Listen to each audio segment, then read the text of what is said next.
Hello, everybody, and welcome back to Paddock Project. Today, we have an incredible guest joining us, Kate, one of the only female race engineers in INDYCAR history. She's been with Arrow McLaren since 2019 and has worked with some of the best in the business, from Scott Dixon to Pato O'Ward, and now up-and-coming talent Nolan Siegel. And Kate, as a race engineer, you play a critical role in shaping performance on race weekends, making split-second decisions based on data, race strategy, driver feedback. So many things being thrown at you all the time. So we'll talk about what goes into that, what you've learned from working with some of IndyCar's top drivers, and sort of the challenges and progress for women in motorsport. So Kate, welcome to the show. Thank you for being here. Okay, so you're one of the only female race engineers in IndyCar history. What does that mean to you? Yep. So being one of the only women in the lead engineering role currently, and with a small history of us in IndyCar, it's from the outside, it's a very important place to be for women, I think. It comes with a lot of like a very heavy load that comes with it as well. Like there are a lot of eyes on you, which is a good and a bad thing. You've got people who are trying to come up into the sport who can now see you as a role model, and you have the weight of performing for those people. And then personally, like for me, it's a big accomplishment. It's a goal that I set out to do and achieve 12 years ago when I first got into IndyCar. And so internally I look at it more as a just a personal accomplishment. And then from the outside, you just stop and think sometimes like, holy cow, it's a lot of responsibility. Yeah. And it's a lot of not just making sure that my car is performing, but that like I can represent for the younger generations or whoever wants to come in Yeah. and try this. Well, that's beautifully said, and you wear the pressure well. But let's rewind. So what kind of sparked your early interest in motorsport? How did you carve a path in this industry? What got you into this role?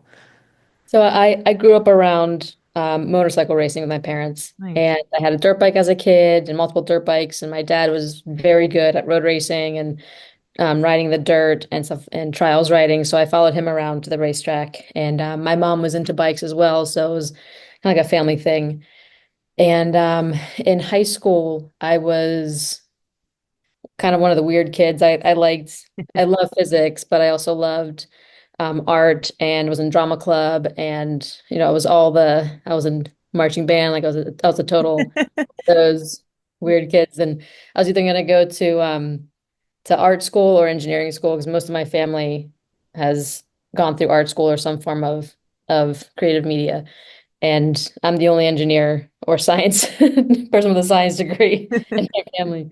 So I went down that path of physics and engineering because the university I toured had a Formula SAE car, it stands for Society of Automotive Engineers, and we used a Honda CBR 600 F4i motorbike superbike engine. I'm like, oh, I understand that. So I made the bridge from two wheels to four wheels that way in school, and then I stuck with that program for 2 solid years in university, and then decided that I wanted to get into racing and didn't know how. I found my dad knew the manager at a local racetrack. And so I went to talk to him about just being a corner worker or something just to get in. And he recommended a a, a team close to my university who had a prep shop. So they worked on smaller formula cars in professional and amateur racing. And so I reached out to them and created my own internship. Nice. Basically, my university and this racing team signed off on just free labor for the race team, basically. But I got university credit for it, so Yeah. it worked out. But then I started interning with that team, and once my internship ended in the summer, the racing season didn't end, but I still wanted to go racing, so I continued to go racing, go to school, and I fell out of the Formula SAE program because I was busy going traveling with this team, which 20-year-old Kate thought was a great idea. But, older Kate thinks I should have prioritized differently. But I am where I am, and have no regrets about getting here. But if I were to offer any advice, focus on your degree, Yeah. wait a little bit. Yeah.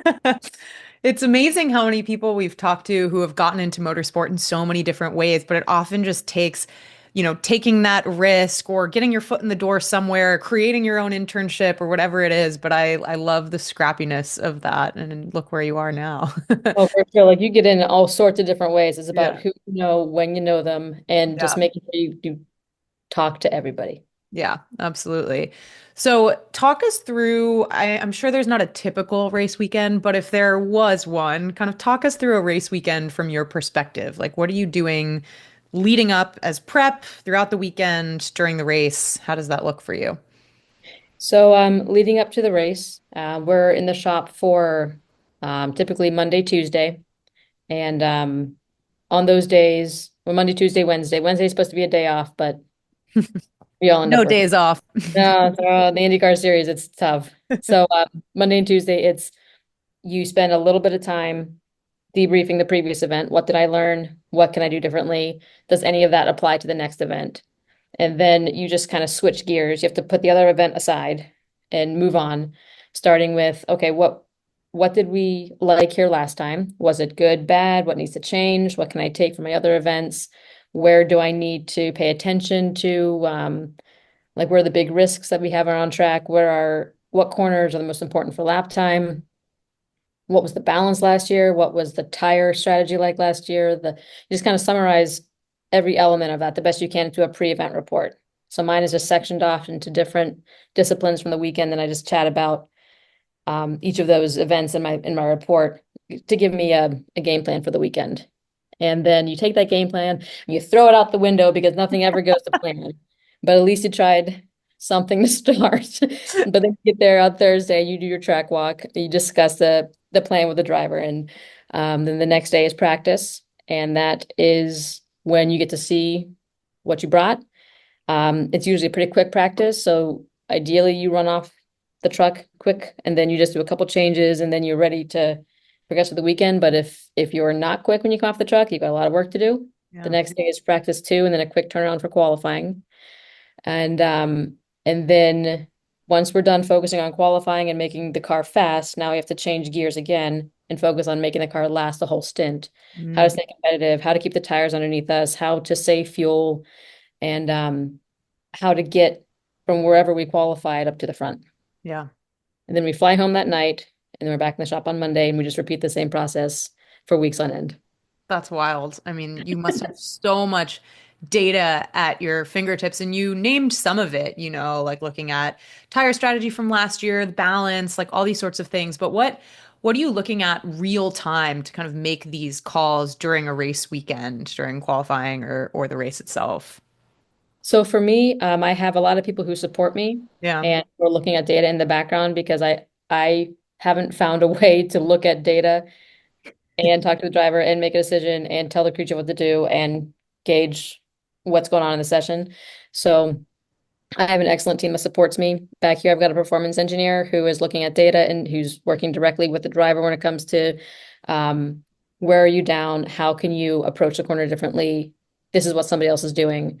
I've got a hybrid engineer who is looking at drivability and communicating with our engine tech and also looking at data, looking across cars. I have Blair Perschbacher, who was the engineer last year for Nolan. He's helping me just kind of keep my weekend rolling in the same place. I don't have him forever, but I'll use him while I got him. Yeah. I got a strategist who's looking at global pictures as well. So there's a lot of people who are feeding me information on the timing stand, and I'm just talking with Nolan. I'm taking notes, and my biggest thing for kind of guessing what the next change is going to be, what Nolan needs, is our telemetry Okay. on timing stand. So I'll receive, even if it's just basic stuff, steering, brake, throttle, speed, gear, hybrid usage. I can look at all of those squiggly lines coming across, get an idea of the balance, what he's going to need. Then I start planning my next change in my head. And then when he comes in, I either confirm what I was thinking with him as he's debriefing or try to dig into what he needs. And I might have to adapt my plan after that. Yeah. That makes a lot of sense. And a lot of data is objective, so to speak, and you're looking at cold hard numbers, cold hard facts, but there's also this human side of your job. You've worked with several different racers at this point, and I feel like everyone's personality is a little bit different. Like, what is the kind of balance of subjectivity and tailoring it to a specific driver in terms of making strategic calls versus, this is what the data is telling me. This is the objective right thing to do. Like, how do you balance those two things when you're working with different drivers? I mean, that's one of the hardest parts of the gig too, is that I have the data and that's telling me something, but there's still, like you said, a human being driving this car who has insecurities, who has problems, who has issues, but who might have an issue communicating what they're feeling or might not tell you exactly or not be able to communicate exactly what they're feeling. They need direction as well. Mhm. So that's the hard part is the sensor between the engine and the steering wheel is what we call it. But um, you learn to, it takes a lot of face time with the drivers to understand how they communicate, understand how they learn, understand how I learn, and then we can kind of put it all together. We've worked with mental coaches Mm. frequently, trying to break down communication barriers. We do lots of dinners, we do lots of team building, we do lots of simulator work. The more face time that I can get, that I can start to read the body language and start to understand what's okay or it's okay. Like those are two very big different Yeah. feelings. So you start to pick up on that with them. Wow. But it's a new sensor every driver you get. Yeah, that is so interesting. I love that, the sensor between the engine and the steering wheel. That is a great phrase. So you've worked with some amazing drivers. We have a lot of Pato fans, especially on this podcast. I'm curious what you've learned from him, working with him, and how that influences your work now with Nolan, for example. Oh, well, Pato. Yes. I love Pato very much. He is wonderful. Had worked with him for 5 years, and he was the first driver I've worked with in a fully performance role.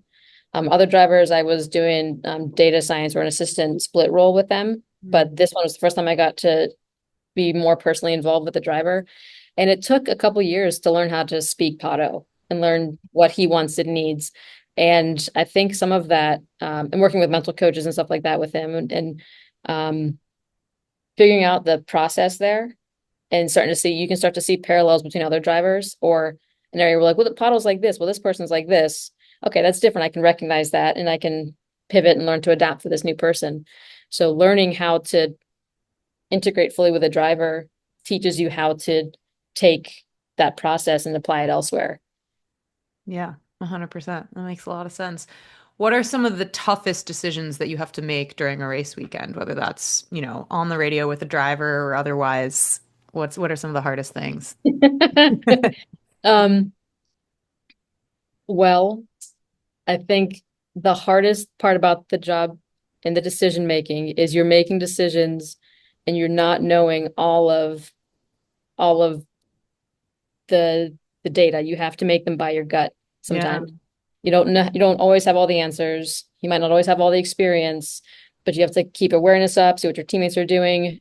And the hardest part, I think, um, is when you're presented with a problem that there are few positives and more negatives too, and leaning into the positives and going that direction and committing to that, having your gut tell you that's the way to go is the hardest thing. And like for years, now this might be a little bit off subject, but it'll come back to it. But like for years, being socialized as a female, like you learn to not trust your intuition because someone else is telling you that you should be doing things a different way or you're not good enough.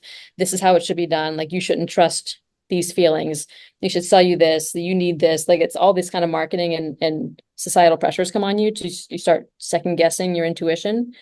So in this role, you need it badly. So like trying to circle back and kind of regroup and build that gut instinct again, learn to trust it and learn to celebrate when it is right is a very hard thing to for me to come into to this role. Like I started doing that with Pato, like after a couple after a long time of understanding what how to communicate with him and my race engineer and my team on the 5 car, you can start to trust your intuition, trust your gut, and you're taking that further with this role. But I think that was a one of the hardest things to do is to be like, yep, my gut says this, and I'm going to trust it, and it's whatever it's going to work. I totally know what you mean. Obviously, not in a high stakes as high stakes of an environment, but as a woman, that definitely resonates a lot with me. Let's talk about McLaren. You've been there for over half a decade now. How have you seen the team grow, evolve, and especially at IndyCar in general as well? Like, how has gender diversity evolved over your time in IndyCar? Um, we I started off in IndyCar. There weren't very many women, and there were maybe five of us, and we all knew each other. And of course, we're all friends, and this and that and thing. We always get together and do like Christmas crafts, and I thought that was great. But it started off small, and at first there wasn't a whole lot of emphasis put on women in IndyCar. Maybe there was a feature, the 500, which is, it's the 500. So yes, there's going to be more media presence there, but I think slowly and but surely you start to see different programs come on board or different outreach groups start to come in. And it's not a very fast transition, but it's gaining momentum. Like I think some of our programs on the McLaren side, I think are I'm gonna toot our own horn, but we're pretty good at this. I'm pretty I'm pretty proud of the McLaren group when it comes to promoting and not not doing it because people are women, but being able to or any other misrepresented or underrepresented group. It's looking through whatever barrier that might be there socially and seeing the talent underneath it. And I think that we have a very good eye for that.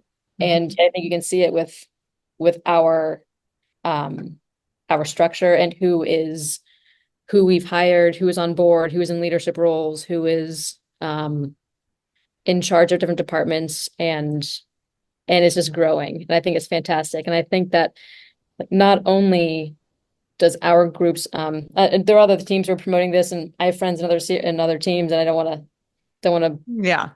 put any of that down, but I'm just very proud of my group personally, of the McLaren group. And it's they recognize the talent and then they celebrate the talent as well. So they've done we do a lot for International Women's Day. Yeah. We feature a number of our my teammates on our social platforms.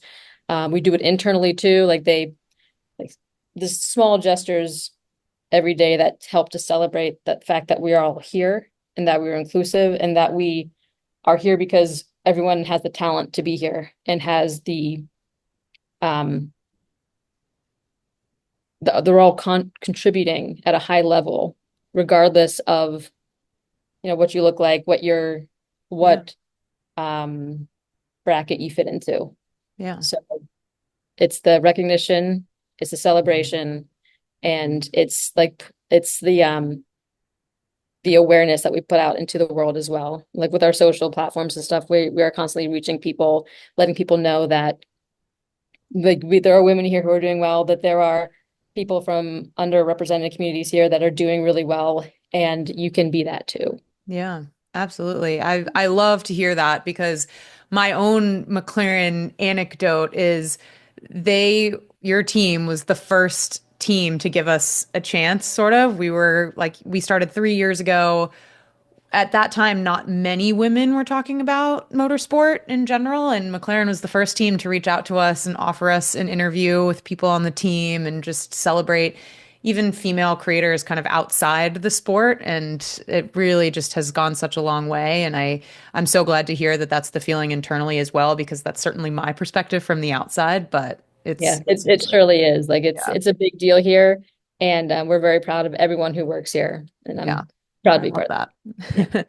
Well, in terms of paying that forward, because you have done such incredible things in the sport, but what advice would you give to young women who would love to follow in your footsteps, whether that be an engineer or work in the sport more broadly, or really do anything in the sphere of motorsport? First of all, like I said earlier, focus on your degree. Should you choose to get a degree? Some of the Yeah. smartest people and smartest engineers I've ever worked with don't have degrees. Like they were drivers and they couldn't make it as a driver, so they're race engineers and they've worked their way up that way. There are so many different ways to get into this quirky little niche of racing. One piece of advice would be not be discouraged by not hearing back from what you think you need to hear. You might have to try a different avenue. If you think you're going to graduate from engineering school and jump right into an IndyCar team and get rolling, that's one goal to have. But if that doesn't happen, don't get discouraged. There are other routes. There are so many racing series in the United States or abroad that you could get into at any level. I mean, I started off on the littlest little cars, like the college level or even high school level of sports. And because I traveled, I saw people saw me, I started talking to people. People, if I got let go from one job, I went to the next one. You start working your way up. There are millions of connections you make, and that's how you get here. Some Yeah. people do go right from college right into IndyCar, and that's fantastic. That's a great path for them. But just realize that the path could be a million different ways. Yeah. And the other piece of advice I would say is don't be afraid to ask questions. Because when I first got into the sport, I was so nervous about not being an expert in absolutely everything, thinking that I needed to know everything about everything, and I couldn't ask questions because I couldn't be seen as in my mind what I thought was a less than other people here, and I think that held me back. So the sooner you start asking questions, the sooner you become comfortable with the fact that you weren't born knowing on any of this. I think that's probably going to be a Yeah. good place for you to start. Like, your inner saboteur is a big, can be a big problem. Like, learn to embrace Yeah. the fact that you feel scared that you have this anxiety or imposter syndrome. Just understand it's there and know it's helping you. But don't be afraid to push beyond that Yeah. and and expose yourself and be a little bit vulnerable if you don't know what's going on. Like, Yeah. nobody was born knowing this stuff. So, And like you said, trust your intuition because it's all we've got sometimes. mhm. Yep. Yeah. Well, that's such a Absolutely. beautiful note to end on. Kate, thank you so much for chatting with us and so excited to follow you and your career as you continue to shine in IndyCar and beyond. But it was so special to get to chat and thank you again. Yeah, absolutely. I'm so glad I could help. And it was very nice meeting you. And thank you for Yay. having me on.